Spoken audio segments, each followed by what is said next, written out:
Welcome back to another technical deep dive here in the debug zone. Today we're tackling a big question and breaking it down with insights from other users. Hopefully this clears up some misconceptions and helps you get the answer you need. So buckle up, stay a little curious, and let's jump right in.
And that's a wrap.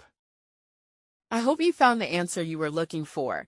If you did, take a second to hit that subscribe button. It really helps out. And let me know in the comments which solution worked best for you.